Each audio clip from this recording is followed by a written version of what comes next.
이 시간에는 고1 2차 방정식에 대해서 해보도록 하겠습니다. 우리가 2차 방정식 하면은 중3 때 이미 배웠었죠. 그런데 이 고1 과정에서 또 나옵니다. 그러면 약간의 이제 차이가 있겠죠? 그 차이를 잘 알아두시면 되겠습니다. 자, 고1 2차 방정식. 2차 방정식이라는 건 뭐예요? 2차식으로 이루어진 방정식. 2차식으로 이루어진 방정식이다. 즉 어때요? 2차식 하면 어때? ax제곱 플러스 bx 플러스 c는 0 이런 꼴이죠. 이런 여기서 a가 0이 아니어야지 이제 2차 방정식이 되는 거죠. 2차식으로 이루어진 방정식 이걸 뭐라고 한다? 2차 방정식이라고 합니다. 그러면 3차식으로 이루어진 방정식은 3차 방정식. 네, 계속 그런 식으로 갑니다. 그러면 여기가 이미 요거는 중학교 과정에서 2차 방정식에 대한 것은 이제 다 정리를 하고 왔기 때문에 거기서 이제 차이만 좀 알아주시면 되는데요. 2차 방정식 역시 풀이가 중요하죠. 2차 방정식 풀이라는 건 x값을 구하는 거 아닙니까? 그래서 2차 방정식 풀이 그러면요. 2차 방정식은 이제 개념 조금 약한 사람들은 이제 선생님이 중3 과정에서 해놓은 거를 다시 한번 보시는 게 좋습니다. 그래서 2차 방정식의 풀이 그러면 여러분들은 딱 두 가지를 생각하시면 돼요. 두 가지. 이게 제곱이니까 제곱근의 개념에서 다 나오는 거죠. 2차 방정식 풀이 그러면 일단 첫 번째는 인수분해. 네, 인수분해로 간단히 되는 것들은 인수분해를 하면 돼요. 그래서 인수분해가 안 되는 것들은 뭘 생각하면 된다? 네, 근해 공식 생각하면 되죠.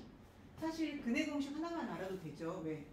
모든 2차 방정식을 다 해결할 수 있는 공식이 근해 공식이니까 요것만 알면 되는데 인수분해로 되는 것들은 인수분해가 더 간단하니까 인수분해하는 방법도 알아두셔야 된다. 뭐 그런 말이죠. 그러면 근해 공식이라는 거는 여기에서 어때요? 여기 나와 있는 A값, B값, C값 요것만 가지고 X를 그냥 간단히 구하는 공식이죠. X를. 그래서 국민 공식이다 그래가지고 근해 공식을 X는 이렇게 어때요? 바로 구할 수 있어야 되죠. X는 뭐 2A분의 A값이 두 배래요. 마이너스 B, B랑 부호를 반대로 플러스 마이너스 2 B제곱 마이너스 4AC 이렇게 되죠. 그런데 이제 어때요? B값이 짝수인 경우에는 여기 2가 있기 때문에 이렇게 약분이 된다고 했어요. B가 짝수일 때. 그래서 그걸 우리는 이제 짝수 공식이라고 하죠. 짝수 공식. B가 어때요?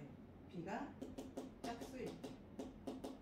그 공식 X는 어떻게 될까요? 이것도 반드시 외우셔야 되죠. 짝수 공식도 반드시. 그래서 홀수일 때는 원래의 공식에 넣어주는 거고 B가 홀수일 때는 이 공식을 쓰셔야 되고요. 짝수일 때는 반드시 짝수 공식을 쓰셔야 돼요. X는 뭐 이거 1을 앞분한 거니까 A분의 이렇게 되죠. 그리고 마이너스 B 프라임이라고 그래요. B 프라임은 B를 2로 나눈 수를 말하는 거고 플러스 마이너스 루트 B 프라임의 제곱 마이너스 뭐 AC 이렇게 됐죠. 그래서 이거를 자유자재로 쓸 수 있어야 된다. 원래 근해 공식은 이건 홀수일 때 쓰고 짝수일 때는 반드시 약분이 되니까 짝수 공식을 쓰셔야 됩니다. 짝수 공식 이거를 다 여러분들이 이제 다 알고 있는 거니까 할 수 있겠죠. 그러면 이제 고등학교 2차 방정식에서 중학교하고 살짝 달랐던 거 그게 이제 나오겠죠. 나오는데 그거를 좀 해보면 좋은데요. 그거 하기 전에 먼저 이제 이게 2차 방정식의 모든 근은 이 근해 공식을 구할 수 있잖아요. 짝수일 때는 이렇게 근데 이 루트 안의 수가 어쩌냐에 따라서 이게 양수면 플러스 마이너스 루트 값 두 개가 나오고 0이면 이게 0이니까 의미가 없어서 하나가 나오고 여기가 이제 음수면 어때요? 중학교 때는 여기가 음수가 될 때 해가 없다고 그랬는데 이제 우리가 고등학교에서는 허수를 배웠기 때문에 그거를 뭐라고 불러줘요? 이제 허근이라고 하는 거죠. 그래서 이 루트 안에 이 부분 있죠. B제곱 마이너스 4AC 이거를 근의 개수를 판별해 준다고 해서 그거를 판별식이라고 그래요. 판별식 디스크리미넌트라고 D라 그래요. 디스크리미넌트 D는 B제곱 마이너스 4AC 그런데 이게 어때요? 짝수 공식에서는 어때요? 그게 4분의 D값이 돼요. D값을 살아나는 거 비벼가지고 B'의 제곱 마이너스 AC 여기 살아남았으니까 이렇게 되죠. 이게 둘 다 아무거나 써도 된다는 말이에요. 똑같은 역할을 한다 그 말이에요. 그래서 뭘 판별해 주냐? 일단 1번 B제곱 마이너스 4AC가 0보다 크면 어때요? 서로 다른 두 실근이 된다. 실수인 근이다 그 말이죠. 두 실근. 두 번째는 B제곱 마이너스 4AC가 0이면 어때요? 중근이 된다. 중근. 3번 B제곱 마이너스 4AC가 0보다 작으면 어서 오세요. 이제 음수가 되죠. 그래서 이때는 중학교하고 다른 점이 이거예요. 중학교 때는 이때 해가 없다 그랬는데 고등학교에서는 서로 다른 두 턱은 이럽니다. 서로 다른 두 턱은이 이렇게 이것들을 알아두셔야 됩니다. 차분의 뒤로 쳐도 되고요. 다음에 이제 그 고등학교 2차 방정식 문제 중에서 중학교 때는 조금 별 수가 없었던 것들. 이런 판별식을 응용해서 푸는 문제들도 있고요. 이런 것들은 이제 여러분들이 문제를 풀려보면 그렇게 어렵지는 않을 거예요. 어렵지는 않을 건데 문제를 한번 해볼까요? 예를 들어서 거기 문제 71쪽에 있는 문제를 한번 해봅시다. 이쪽에 문제 71쪽에 몇 번 문제냐면이 61-2번 한번 해보겠습니다. 61-2번이 어떻게 돼 있냐면 x제곱 마이너스 5x 플러스 2k 이렇게 돼 있네요. 2차 방정식은 0인데 이것이 허근을 가질 조건. 허근을 가지도록 k 값의 범위를 구하라. 그럼 어떻게 해야 돼요? 허근을 가지려면 판별식 d가 0보다 작아야 돼요. 작아야 되죠? 이건 홀수니까 b제곱이 어때요? 마이너스로 제곱하면 25 마이너스 4x 마이너스 4 곱하기 a1 곱하기 c가 2k 이것이 어찌해야 돼요? 0보다 작아야 된다 그 말이죠. 25 마이너스 4이 8k는 0보다 작다. 그럼 어떻게 해요? 이 8k가 마이너스는 여기 이쪽으로 이항해도 돼요. 그러면 8k가 25보다 큰 거죠. 8k는 25보다 크다. 이렇게 양변을 8로 나누면 부동 안 바뀌죠? 부동 안 바뀌니 바로 나눠요. 음수 나누면 바뀌어야 돼요. 그래서 k는 8분의 25보다 크다 이런 식으로. 이렇게 푸는 거예요. 별로 어려운 문제는 아니죠. 그릇이 풀 줄 알고 그러면 되니까. 자, 이렇게 풀어 놓으시고요. 그 다음, 네 번째. 중학교에서는 벌써 썼던 절대값이 포함된 2차 방정식. 절대값 기호를 포함한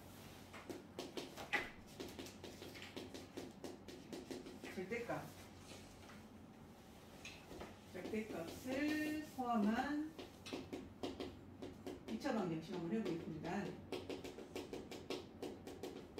절대값을 포함한 2차 방정식. 절대값. 근데 여러분들은 이제 절대값이 1차 방정식이 나오고 어때요? 2차 방정식이 나올 건데 절대값은 어때요? 없애라. 절대값을 없애야 됩니다. 그러면은 절대값을 없애려면은 절대값의 성질을 아셔야 돼요. 그래서 절대값 x는요, 이거를 없애려면은 x가 0보다 크거나 같을 때는 x로 처리하는 거예요. x로. 양수니까 그대로. 그 다음에 x가 0보다 작을 때는 음수인데 얘를 그냥 x 하면 안 되죠. 9를 바꿔야 되니까 마이너스 x로 처리하는 거예요. 그래서 절대값은 제일 중요한 게 이겁니다. 절대값은 항상 이렇게 절대값 기호를 없애라. 이렇게 절대값 기호를 x로 바꾸거나 마이너스 x로 바꿔서 계산을 하셔야 됩니다. 그리고 또 하나 중요한 게 절대값 x를 제곱한 것은요, 그냥 x를 제곱한 것하고 같아요. 요거 요 두 가지를 잘 알아주시기 바랍니다. 두 가지 1번, 2번. 그래서 이거나 이거 둘 중에 하나를 이용해서 풀 수 있는 경우가 많아요. 그래서 51번 있죠. 68쪽에 51번을 선생님이 한번 풀어줄게요. 51번. 일단 어떻게 돼 있냐면 문제가 이렇게 돼 있어요. x제곱 마이너스 플러스 절대값 x 마이너스 2는 0 이렇게 돼 있어요. 그러면 이걸 두 가지 방법으로 한번 풀어볼게요. 첫 번째는 일단 아까 선생님이 뭐라고 그랬어요? 절대값 x제곱이나 x제곱이 같다 그랬죠. 그럼 여기서 이 x제곱을 절대값 x제곱을 바꿀 수 있는 거예요. 왜? 여기 절대값 x가 있어서 플러스 절대값 x 마이너스 2는 0 이렇게 보는 거죠. 이렇게 봐가지고 절대값 x를 a라고 생각하면 a로 치워. 그러면 a제곱 플러스 a 마이너스 2는 0이잖아요. 그죠? 그러면 이제 a에 대한 2차 방정식이니까 인수분해하면 a 플러스 2, a 마이너스 이렇게 된단 말이에요. 그러면 a 값이 마이너스 2 또는 a는 1이 나와요. 그런데 a가 절대값이기 때문에 어때요? 절대값 x는 0보다는 크거나 같아야겠죠? 절대값이니까 함수가 안 나오죠. 그래서 어때요? 절대값이 a가 절대값 x잖아요. 따라서 절대값 x는 1. 요거는 버리고 요거만 된단 말이에요. 그럼 x값은 얼마예요? x를 구하는 거니까. 절대값이 1인 수니까 플러스 마이너스 1 이렇게 답이 나오겠죠? 그래서 x값이 플러스 1 또는 마이너스 1 이렇게 두 개가 나와요. 이런 케이스를 한번 풀 수 있는 문제가 있고요. 이런 문제가 하나 있고요. 두 번째는 여기 첫 번째 성질을 이용해서 절대값 기호를 없애는 거예요. 이거 첫 번째 방법. 여기서 이걸로 한 건데, 두 번째 풀이는 이렇게 범위를 나눠가지고 지금 x제곱 플러스 절대값 x 마이너스 2는 0이잖아요. 그러면 일단 첫 번째 x가 0보다 크거나 같을 때를 풀어주는 거예요. 그러니까 이 범위 내에서만 풀어주면 이게 x제곱 이게 절대값이 양수니까 플러스 x로 나와야죠. 마이너스 2는 0. 그래서 인수분해하면 x 플러스 2 x 마이너스 1인데 x가 0보다 크거나 같은 것만 챙겨야 되니까 여기서 x는 1 나오죠. 마이너스 1은 버리고. 그래서 해를 하나 구했고, 두 번째는 x가 0보다 작을 때 그럼 이 방정식이 바뀌어요. x제곱 마이너스 x 마이너스 2는 0으로 바뀌죠. 그럼 인수분해하면 x 마이너스 2 x 플러스 1은 0 이렇게 되니까 x값이 2하고 마이너스 1 두 개인데 0보다 작은 건 챙겨야 되니까 따라서 x는 마이너스 1이 되는 거죠. 그러니까 이것도 답이 되고 이것도 답이 되는 거죠. 그래서 답은 첫 번째 방법과 똑같이 나오죠. 그리고 절대값이 있는 경우는 이렇게 풀 수 있다, 문제를.